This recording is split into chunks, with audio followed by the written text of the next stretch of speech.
What's going on, boys and girls? What's up, world? This is GamerTerry27 from Inglewood, California, and you're checking out Austin John Plays. Austin John Plays here, and today we are going to be doing Korok Hunters. No, just kidding. We're not actually doing Korok Hunters because then this would be part 1 in a 287 part video. And I'm pretty sure you don't want that because I don't want that, and if I don't want that, you don't want that. Great. Today, we're going to be going over some of the most difficult Korok Seeds to find in the game. And by difficult, I mean they're either hard to find, the mechanic is very different from everything else, it's really, really easy to miss, or the puzzle itself is just a pain in the you-know-what. And by you-know-what, I mean butt. I'm going to be listing 10-15 of the ones that I think are the trickiest ones in the game. After watching the entire video, let me know if there's any of them that you think are just as difficult, if not more so, and there might be a part 2. I don't know. Side note, if you haven't done any Korok Seed hunting, I'm gonna recommend it. It's a lot of fun. If you need to find out where Korok Seeds are, go to Zelda Dungeon, look at their map. It's totally huge and interactive, and it lists every single thing, and you filter it. There's no reason to buy a map or anything else. In fact, like, I have the map, the Korok Seed map, right here. It's pretty damn big. It's bigger than the entire focus area of the camera. You just go to Zelda Dungeon map. It's fantastic. But once you start doing Korok Seed hunting, you're gonna have a new appreciation for the game. You're gonna realize that the developers took all this time to plan out 900 locations, all of them with a little tiny intricate thing to do. And after doing it, you're gonna be like, wow, there's just so much. So much. Just when you thought there was so much in the game, nah, you ain't seen nothing yet. There's so much. So with no further ado, let's get underway. Our first type of Korok Seed is just gonna bring us a little bit north of Serene Stable, and this one isn't too difficult, but there's, I think, 2 or 3 instances in the game that you're going to find hurdles, and these hurdles you need to jump over on horseback. So let's make our way north of Serene Stable, and just off of the beaten path, you're gonna find these 3 hurdles. You need to jump over them while on horseback. At first glance, coming through this area, you're not gonna think anything of them. You're gonna think it's suspicious. You're gonna look over this little house area, and you're gonna have no idea what the heck to do with it. But if you have a horse and you're on horseback and you jump over those 3 hurdles, boom, he's gonna pop up for you, no problem. Our next one is gonna bring us just northeast of Hateno Tower, and you're gonna find this little circular racetrack over here. Now, this one, you don't need to do on horseback, but it's kind of meant to be done on horseback, and it's a lot more fun to be done on horseback. So once you make your way to your area, you're gonna find a whole bunch of little targets, and what you need to do is you need to shoot down all 10 random targets throughout this entire circular racetrack. And while doing it on horseback, it's a lot more fun, especially with the remote controls. I had the 2 separate Joy-Cons during this one, and you're gonna be able to just look around, aim at all of them, and then once you take down your 10th target, you're gonna have this giant balloon that appears above the small cabin next to the racetrack. All you need to do is make your way on over to that balloon, shoot it out of the sky, and then boom, Korok Seed. Number 3 on this list is going to bring us right by the Shikatha Shrine, which is the Spring of Courage, down in the Farron region.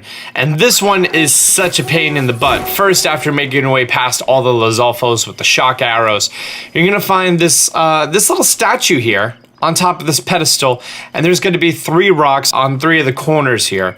And then there's gonna be a 4th rock that's on top of this one pillar here. Now, I've talked to a bunch of buddies of mine, including Blaine's and Mustard Plays, who've already done streaming for 100% playthroughs, and this one is such a pain in the butt.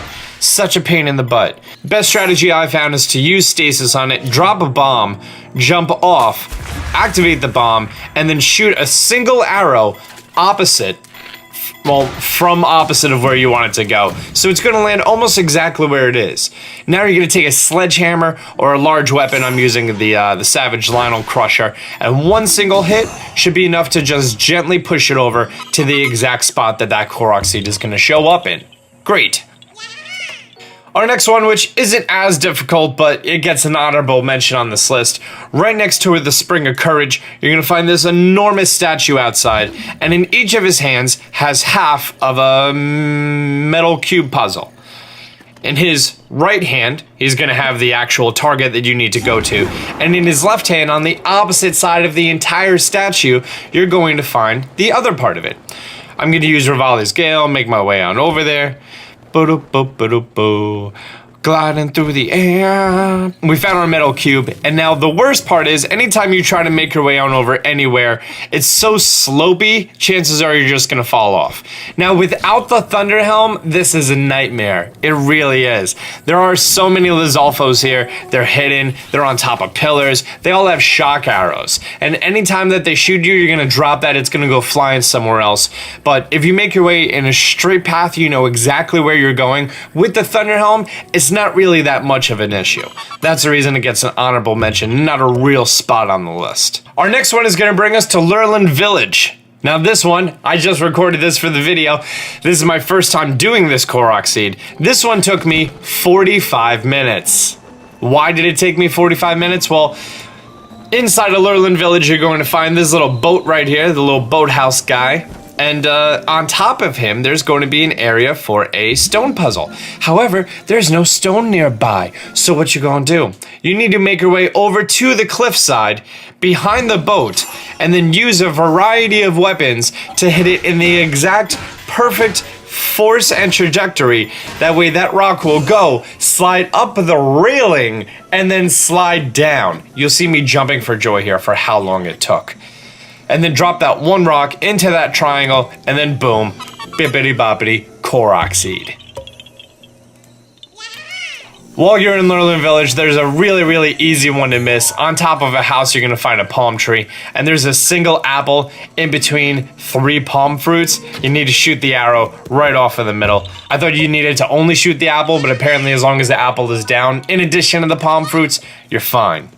Our next one is going to bring us right next to Kea Pond, which if you're not familiar, that's by the Tawa Jin Shrine.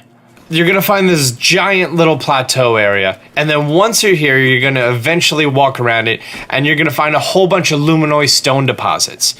When you're here, have at those luminoid stones, and you're so excited, and then you start running away, you may totally miss this bombable wall. Alright, so let's bomb this bombable wall.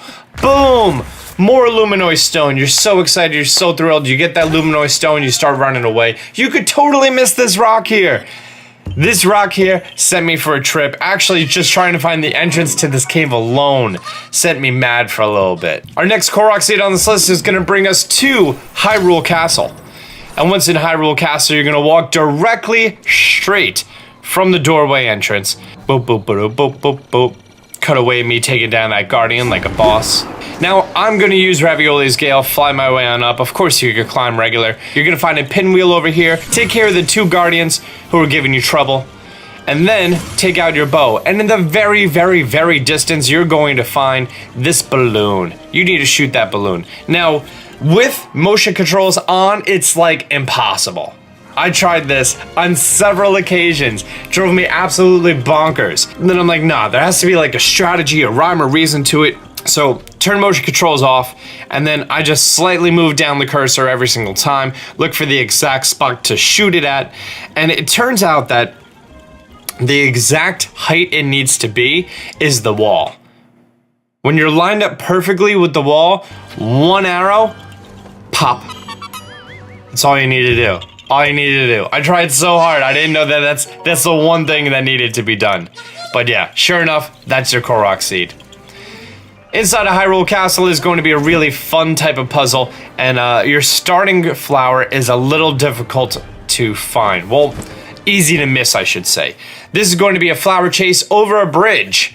Now this one takes you, without any enhancements or anything, 1.5 minutes, 90 seconds of consecutive climbing throughout the entire entrance bridge of Hyrule Castle. And then once you finally get to the end, boom, Korok Seed. These ones can be really difficult to maneuver around. Well, the flower ones in general could be a little difficult just because you can never find where the next one is, especially if they put it really far away and it's not on the obvious path, then yeah, you're gonna have a little bit of trouble. But finding this one just seems like a little bit more difficult than the rest. Our next one is gonna bring us to Korra Lake. This is just south of Lake Tower. Now, once you're here, this one is a nightmare. Now, I've done this one about 3 or 4 times, so I'm a little bit familiar with it. If you start looking around the area, you're not going to have any idea anything going on. But once you start investigating the far side of the wall, you're going to find a metal cube puzzle. It's so far off in the distance, it's usually cloudy in the area, or it's raining and it's a nightmare. Now you need to use magnesis and look underneath the rocks in which you're standing. Underneath the middle of them, you're gonna find a single metal cube. Next, after you're done with that, you need to re-identify the direction that you're gonna be going. You need to set up a whole bunch of cryo pillars. And now we're gonna use magnesis again and then shove it over into the actual block itself. This one is so easy to miss for the actual target that you're going to. It's easy to miss for where the block is underwater. It's so easy to miss. I'm gonna backtrack a little bit here. Let's make our way back to Lake Tower and the Bridge of Hylia. Now, to the right side, you're gonna see these small little clusters of land. Let's glide on over there. Now, this one isn't that most difficult, but it really is unique. So I think it deserves a place on this list. When you're arriving to the area, you don't think anything of it. Then you use magnesis and you see all these giant metal cubes underwater.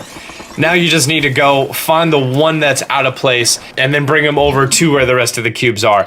But I just think it's so cool to see that small little magnesis puzzle brought into giant cubes, all hidden underwater. And I think that's really interesting. All right, our next one is gonna bring us to Fort Hateno, or Hitino, however you wanna say it, I don't care. Once you're over here, now this is gonna be a certain type of puzzle. Now we're all familiar with the balloons and how they fly around and everything. However, alternatively, you can find these little acorns flying around. And once you find these acorns flying around, they move a lot faster than most of the balloons do. So again, you gotta turn those motion controls off. You need to line up for the exact perfect shot. I'm also using a Savage Lionel bow that's gonna give me 5 arrows at a time, just for better accuracy. Some of these have 1, some are 2, some are 3, some are 4. In fact, there's one right by the Farron Highlands that it's gonna shoot 3 arrows that appear like just over so it's gonna appear like this, like it's so close you don't even realize that it's a thing until it's already over. Our next area, we're gonna make our way to the Gerudo Wasteland. And inside of here in the East Gerudo Ruins, this is where the 8 giant statues are and the Blessing Shrine is. If you make your way to the southernmost one, there's a Korok Seed on its head. He's not the one that we're going after. No. After searching through this whole entire area, you would look for the obvious things, being on top of the heads, things like that. However, there's one that you're gonna miss. You're probably gonna miss it. There's a really good chance you're gonna miss it. And if you make your way to the, let's call it the 2 o'clock one, inside of his hands, there's a single floating balloon. And only way that you can ever see this is being on the hands or being at like a specific spot on the head. And the chance of you just accidentally stumbling across it, not great. Not great at all. Our next one is gonna bring us Lakeside Stable. That's gonna be just south of Farron Tower. Lakeside Stable's right here. Now Lakeside Stable's horse has a little soul patch, a little bearded beard. And the trick to this is you need to burn those leaves. Now you can't shoot a regular arrow, you can shoot a bomb arrow or a fire arrow. But if you shoot a fire arrow, you can't shoot it straight on. No, you have to be at an angle and you need to get the very, very top of the leaves. Only after you shoot the top of the leaves, it's gonna burn and activate your Korok Seed. La la la! Or whatever they say. Damn freaking guys, I hate these things. Our next one is going to be a combination of several different things put together, and if you make your way to Catino Bay, which is just south of the Ancient Tech Lab, you're going to find one of those puzzles that you need to throw a rock inside of a circle of rocks. Now this one is a little unique because it's super far away, so you're going to need to use Cryonis, and then once Cryonis is all set up, go grab one of these rocks, run on over. Now, a couple things could happen. You could throw it and it could land on one of the far ones, or it could just fall inside of it itself, which is hopefully what you want it to do to make your life easier. However, that's not the difficult one. The difficult one is actually this exact same thing, except it's gonna be a Kakariko Bridge. Make your way over to Kakariko Bridge, and then you need to do all of this from on top of a bridge. And yeah, it looks easy. Trust me, it's not easy.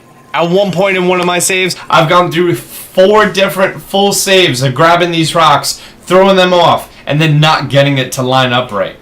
But here I am, boop, one throw. It lands on the ice. Landing on the ice makes your life so much easier. That's literally the best thing possible. I'm now gonna grab this rock, gently lob it in. You saw it like stall on that back rock and then fall in.